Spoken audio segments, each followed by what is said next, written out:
In 1977, producer-director George Lucas created the Star Wars trilogy and changed the way we looked at movies.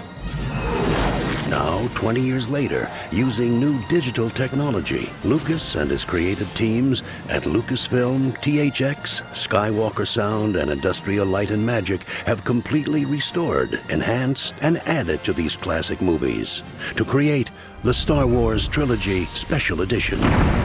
The original inspiration for bringing the film out again was the fact that it was the 20th anniversary of the original release of the film. I want to learn the ways of the Force and become a Jedi like my father. I had an ulterior motive that I'd been thinking about for a long time, actually ever since the films were finished, which is there were various things, especially in the original film, that I wasn't satisfied with. Special effects shots that never really were finished, scenes that hadn't, that I'd wanted to include that couldn't have been included for some reason, mostly money and time.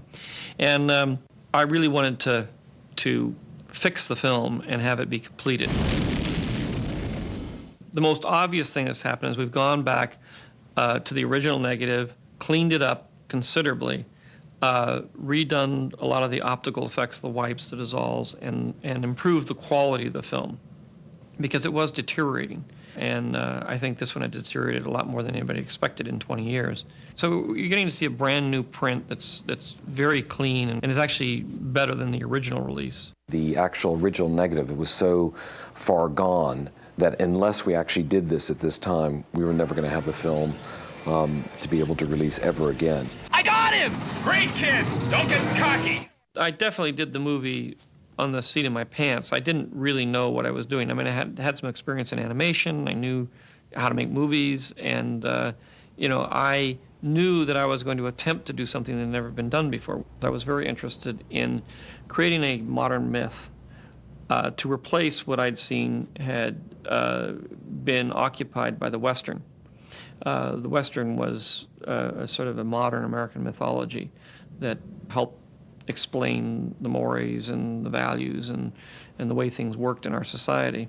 And I started working on this and realized that I wanted to put it had to be somewhere over the hill, outside people's known realm of awareness. And the only area we have now that's like that is outer space. To try and do a multi-generational modern-day myth, it had not been done as far as I knew. I brought you here, now what? We have to find the rebels. What we're carrying belongs to them. The script was unlike any I'd ever seen before. Well, I'm not going to take you on an impossible chase across the galaxy. I was paid to bring you here, now you're here. Give me my other 5,000 and I'll be on my way. You're on your own, I'm on my own. I'll let you off on the nearest system. When I first read the script, I read it, I think, out loud with a friend of mine, Miguel Ferrer, who's an actor, and it was unbelievable. I mean, it read almost as good as the movie was, and we all wanted to play Han Solo, and I think that was a big part of it. And when I went in to meet George, he was casting with Brian De Palma. Brian was casting the movie Carrie, so they were casting the same aged girls at the same time, so they would just herd hundreds of us in, and I guess it was sort of pared down, and I ended up doing a reading on camera with Harrison. Our only hope in destroying it is to find its weakness, which we will determine from the data I stored in R2. I cast a film, first of all, trying to get the best actors possible. Second of all, given that criteria, I look for people who kind of, in their own personality and their own physical presence, embody what I envision the character to be. So I'm looking for actors who, in their lives and what they are, have some kind of resonance with the characters. First thing I ever heard about this movie was from my agent who said there's an American called George Lucas. He made a film called American Graffiti or something. Anyway, he's making this low-budget sci-fi movie, and he wants to see you. He does want to see you. Well, it's for the part of a robot, but I do think you should go and see him. And I said, no. And I guess the rest is history. The first one was done under extreme conditions. It was very low budget, and it was very challenging to get it done in the amount of time, considering we had to invent a lot of new technologies and do all kinds of things that had never been done before. Everything was new. All the technology had to be developed. There were very little resources, hardly any time whatsoever to make the movie. We didn't even know if we could do the job and get it done in the time that we had to do it. We didn't know if we could make it look real or not, if it was going to look like most of the other science fiction films that have been done that look pretty fake. So it was a problem of trying to come up with a look that could allow George's vision to get on the screen and be executed for the amount of money and for the time that we had. What we had to deal with were the mechanical effects that were on the stage, closing doors, dropping doors, squeezing garbage pits, all kinds of things like that. And a lot of those sets were complicated. The thing I remember most clearly was my first day in the Millennium Falcon. We went to shoot, and it was a situation where we were under enormous tension, as is usually the case in the film. I said to him, "Okay, how do you fly this? How do you fly it? George, how do you fly it?" "Well, you see how you just fly it." "This is where the fun begins." Lots of things go wrong on a film set that has lots of special effects, robots included. Now, things went wrong with my costume all the time. The head would not go on, the head wouldn't come off. So it would take hours to get into this suit. And then still, in the middle of a scene, suddenly an arm greebly's fallen off, or one of these headpieces, like earrings, had come off, and we'd have to do the shot again.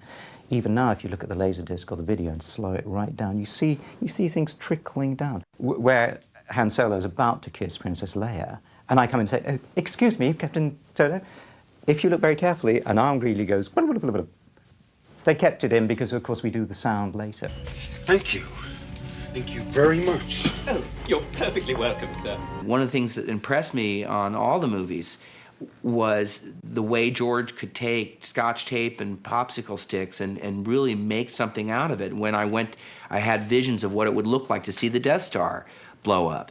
And they had the equivalent of, say, 6 ping pong tables in the parking lot somewhere in the valley with all the tchotchkes glued to the surface, all these model... they cannibalized thousands of battleship kits and just glued them all on, and they were making passes on it with somebody just driving a Jeep. And of course that's the footage of the TIE fighters flying past the surface. Everything was done with models and wires set against blue screen. And one of the problems was that the essence of the storytelling had to be sacrificed for the limits of technology. George had very specific shots that he wanted to be able to achieve, but it was extremely difficult to do that with models on wires. So although for us in 1977, when we first saw it, it was still powerful, it was still big, he never got visually the dynamic shots that he actually wanted to get. So we've redone those. I've taken a lot of the special effects shots that weren't really as good as I'd hoped they would be because they were sort of prototype technology. And I've been able to improve them and just add that little difference. And I've done it with a lot of the end battle shots. We took some of the scenes where in the dogfight sequences that the ships were sort of skidding or jumping incorrectly, and they looked a little mechanical in their motions. And we redid those with computer graphic spaceships. It was impossible then with motion capture to actually get really quick pans. They had to be separate shots. The models couldn't fly directly over the head of a camera without seeing how that it was shaky and moving around. We've changed those shots and made those much more visually dynamic. They're fun. They're really, really great. And you can actually see them. They come straight over camera. They go underneath camera. We can pan with them. You can see the pilots inside of them. You can see their heads moving. That was a real challenge, but a really, really a great deal of fun to do. And I think he feels so happy about that because I've seen the original storyboards and they just couldn't achieve it at that point. And those are compromises that any filmmaker finds deeply, deeply depressing. And I think in spite of the huge, phenomenal success that Star Wars had, I think one of the other great things about this whole process in relationship not only to restoring it, but more importantly for George to get back to his original vision. It's never happened in film before. I mean, most re-releases of films are director's cuts, and usually they're about scenes that have been pulled out by the studio. The studio's forced the director to take out. But these aren't. This is only about an artist going back to do a film and make it in the way in which he originally envisioned it. Great shot, kid. That was 1 in a million. Mos Eisley was one of the scenes that actually prompted this whole adventure of redoing the movie. Because there were some scenes in there with the speeder that was obviously supposed to float across the landscape. And in the Mos Eisley sequence coming up to the cantina, they never really accomplished that. And all the best they could do was to put some Vaseline on the lens to kind of fudge out the wheels under the car. But it didn't look like it was floating. It was sitting right on the ground. And there was this sort of orange blob underneath it that we jokingly called the force field. The speeder was one of the biggest cringe moments for George. He, every time he saw it and every time he's seen it for the last 20 years, he has just been, oh my God, I wish I'd give anything to be able to fix that. That combined with the fact that I wanted to have Mos Eisley to be more exotic and to be larger and have spaceships and more creatures running around and more like a real city, is what really prompted a lot of this redo on the film. I mean, it's supposed to be a big spaceport, and again, they shot on location. They had very little time. You couldn't build a whole city. They shot on the island of Jerba. There was only 2 streets that they were able to get and redress. So you never get the feeling it's a major, area where all the villainy and scum of the world or the galaxy can come to and hide. So we designed a series of shots which show Mos Eisley in a much grander scale. We pull back and see the whole city. We see a lot more beasts of burden moving around in the city, more activity, and it just gives you a better sense of what Mos Eisley is. One of the things we were concerned with right from the beginning was we certainly didn't want it to suddenly look like a brand new, different looking shot every time we dropped in one of the redos or improved or new shots. So a broad category of the new work we've done is to take the original elements that were used to comprise the shots and recombine them now using mostly computer technology. We actually shot some new stormtroopers and had a new background made that showed them in a larger room and basically combined the new stormtroopers and the new environment and digitally slipped it in behind the original Harrison Ford. When you're creating a world, part of what you do is whimsy and part of what you do is for plot movement and part you do just for your own personal interest and psychological eccentricities. I think Dewbacks were put there out of whimsy. I wanted to give a kind of random, real-world feel to everything. So I wanted to do some things that weren't predictable, like having stormtroopers ride on Dewbacks. In the original movie, in order to get Dewbacks and things into the movie, we built a large rubber mannequin, really, that we were able to move around from set to set. He had a big stick in his head that somebody could sit alongside and move the head back and forth, and that was about as much movement as I could get out of it. And I always wanted them to have movement and walk around and be part of the population of the film. I've added the Jabba the Hutt scene with Han Solo, which was a scene that had been cut out due to time and money constraints. And once I finished the 3rd film, I really wanted to go back and put that back in there because it was sort of relevant to what happens to Han Solo at the end of the movie. And I really wanted to be able to connect the 1st film with the 3rd film the way it was meant to be. Right here, Jabba. Been waiting for you. The scene was originally shot with an actor playing Jabba the Hutt to stand in for whatever creature we designed. Originally, I thought Jabba the Hutt would be kind of a furry character like Chewbacca. But as we went on and I redesigned him for Return of the Jedi, he obviously became a large slug and a very different kind of character. So we had to figure out a way of fitting that design into the original scene. The ultimate goal is to make it look like Jabba was on the set talking to Harrison Ford, and we just photographed it.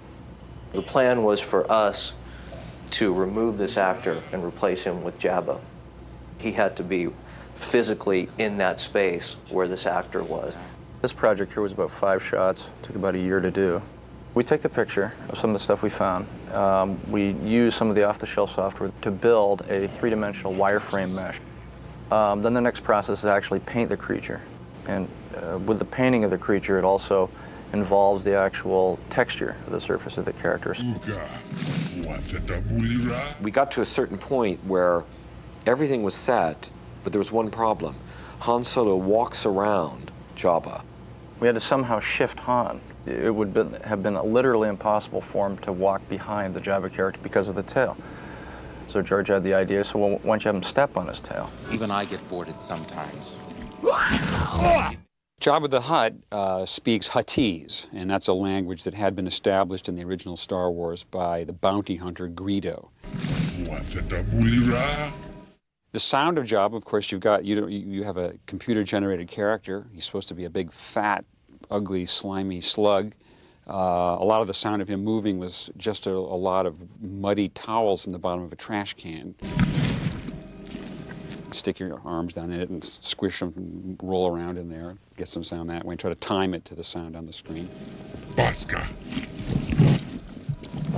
The whole company is based on the philosophy that sound is 50% of the experience. And one of the things that I'm most proud of is the work that both Gary and Ben have done in the remastering of the soundtrack, because the original mix was so complex, so good, but there was no technology to actually hear it. And one of the things that George has spent an enormous amount of money trying to develop is a THX system. The advantage of the sound being presented digitally is that it not only you have discrete channels, you have 5 channels of sound, and they're separate from one another. In the old days, the stereo was really an artificial recreation called a matrix, where the sound on the left and the right and the center were derived from one signal, and it was kind of artificially spread around the room. But now we can have discrete channels of sound, so you get greater separation. The music sounds better. The ambiences are more spatial. Things are more exact sounding.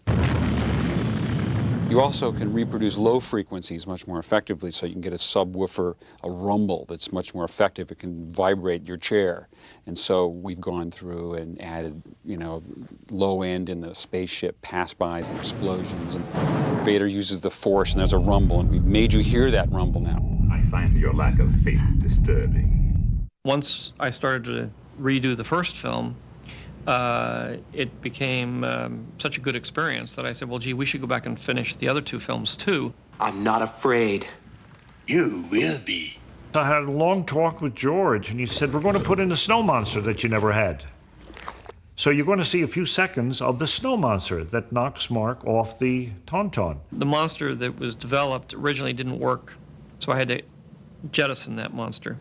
I had Phil Tippett create a little tiny hand puppet, which we were able to use in 2 shots. It was just the head. And we just did it at the last minute to stick it in. But the rest of the sequence was sort of cut around the monster, where you hear it, but you don't see it.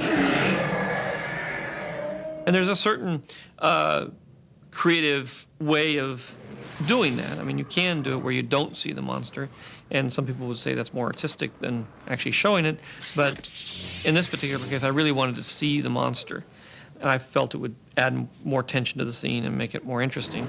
So we were able to do that. I was able to go back, create a better version of the monster, and shoot the scene and all the cutaways to the monster and add them into the scene, which I think makes that ice scene make more sense than it did before.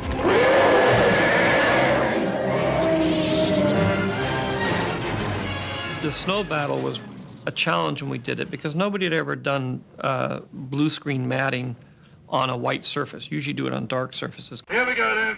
Action!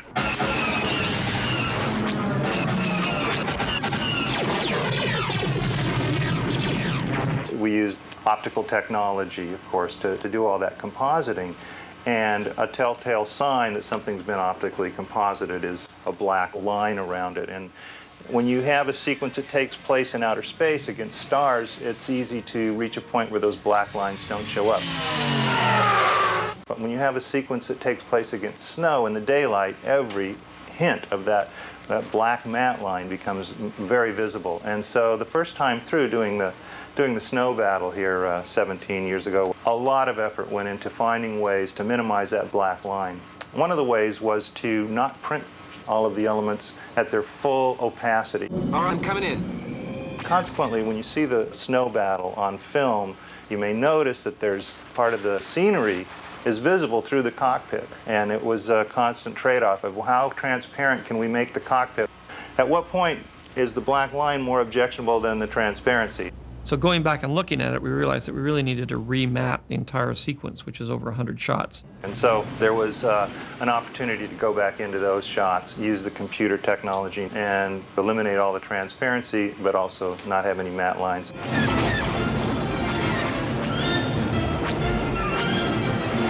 The other issue was going into Cloud City. Cloud City was a very difficult thing to design and create originally as a floating city in the clouds. Some of the matte work there wasn't very good. And when they built the set, it's very confined. It's a very small set. It doesn't look out onto anything. It's just, you get this, it's a very claustrophobic kind of set. And that always bothered me. I wanted to be more open, to see more of the city. And so what we've done is we've added to the approach of the city, similar to what we did with Mos Eisley in Star Wars. I mean, there's many more shots coming up to the city. You get to see more of the city. You get to see more speeders and those sorts of things. And then at the same time, when they land and they start walking through the city, now they walk through and there's large windows. You can see out and see more of the city. And it opens it up and makes it much larger. When we started discovering what we could do with digital technology and really controlling it and it working for us instead of us responding to its quirkiness has just changed the industry and changed special effects. And a lot of the work that you'd see in Star Wars that was done then and very difficult to do can literally be done on a home PC and has been done on home PCs for television shows. And they look better than the stuff we did back then. Be able to pull back and see these grand visions of balconies and the city beyond and all that kind of stuff. To do that before was almost impossible. And now we can do it. We're doing it, we have moving shots. We have all kinds of things that they just weren't able to do before. They just was not possible up until a few years ago. In Jedi, we've made several changes. When they go out to the Sarlacc pit, before there was just a couple of tentacles and there was kind of a funny mouth with a few spikes sticking out of it. There wasn't anything alive about the whole thing. And so what we've managed to do is and create a kind of a beak that comes out and attacks him, and more tentacles. And it just looks much more realistic and much more threatening, which I think helps that scene considerably. Don't move, Lando! No, wait, I thought you were blind! It's all right, I can see a lot better. Don't move! A little higher! Just a little higher! In the Jabba the Hutt scene, there was a little musical number, which we never really had the time to shoot. When we were doing it, the production was running behind, everybody was racing. We managed to catch a couple of shots of the band, and we put a little bit of music in it, but it was meant originally to be a big musical number, which I thought would be funny in the middle of a Star Wars film. Also, some of the puppets that we used were very static in how they could move. The state-of-the-art animatronics had only reached a certain level. Cy Snoodles couldn't really open her mouth. She couldn't lip sync properly. Her eyes didn't move. It was a very complex creature to develop. And all the rest of the creatures, they moved, but they kind of only moved. They were very laborious, and they didn't have any rhythm. So it was an opportunity for us to introduce a couple of computer graphic versions of two of the characters that appear in the film. By making them computer graphics, we're able to get them to get up and sing and dance a little more than they were able to first time around. It's a matter of really sculpting the characters in the computer, similarly to how you would out of clay. In fact, the computer graphic characters, we approach them a lot the way you would approach an animated drawing character, but they really are much more like puppets. We constantly find that we run into the limitations that you would typically encounter in building a puppet. They won't bend right, or their mass isn't right, or they're just the kind of things that puppeteers have been fighting for years. So it's as if we build these puppets, but then we turn them over to traditional animators to create the performance. So it's kind of a hybrid. We've added one new character that they didn't have the time to actually develop on the third film, Yazm, and he acts as a counterpoint to Sai, and they have a little duet, and it's just a fun musical number.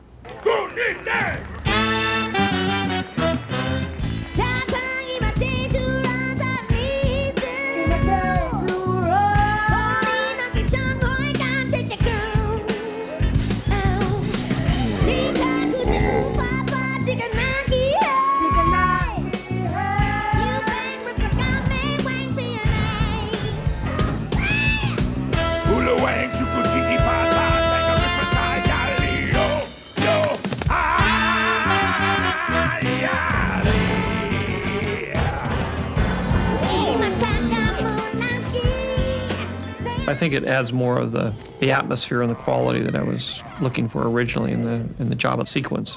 You can see that Jabba's Palace was a really fun place to be if you were Slime and Scum.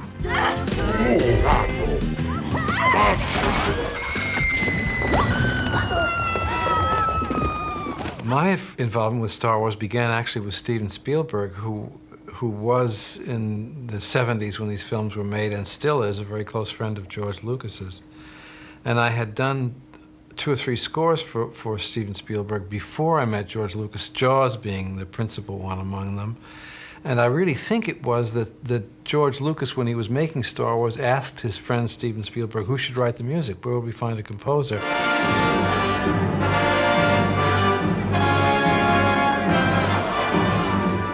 Music for the film is very non-futuristic. The films themselves showed us characters we hadn't seen before and planets unimagined and so on. But the music was in, this is actually George Lucas's conception, and a very good one, that the music should be emotionally familiar. And confront him you will. Music that would put us in touch with very familiar and remembered emotions, which for me as a musician translated into kind of the use of a 19th century operatic idiom, if you like, Wagner and this sort of thing.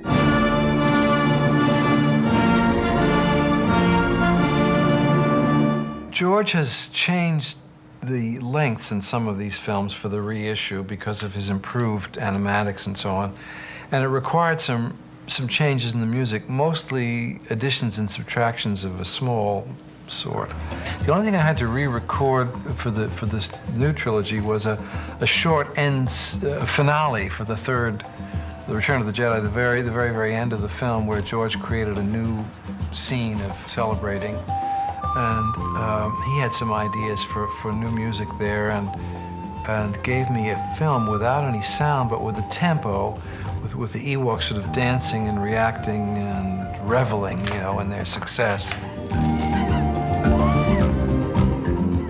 There's been some attempts we've been making just to see how far we can push sort of the digital backlot idea, that we can do more and more work with synthetic sets and synthetic crowds and stuff like that. We're refining the technology to make, characters and creatures look more realistic than they have before. It's been sort of a testing ground for all that, getting ready for the prequels. The digital technology frees you up, especially in a fantasy film like this, in ways that are basically overwhelming. I mean, you could think of things, you can write things, but it's very hard to make that literal and make it real. And digital technology is the thing that's going to allow that whole medium, which is science fiction and fantasy and film, to flourish as it never has before. You're all clear, kid. Now let's blow this thing and go home. Now, thanks to digital technology, George Lucas has been able to restore and enhance his classic trilogy and present it as he has always meant it to be. The Star Wars Trilogy Special Edition.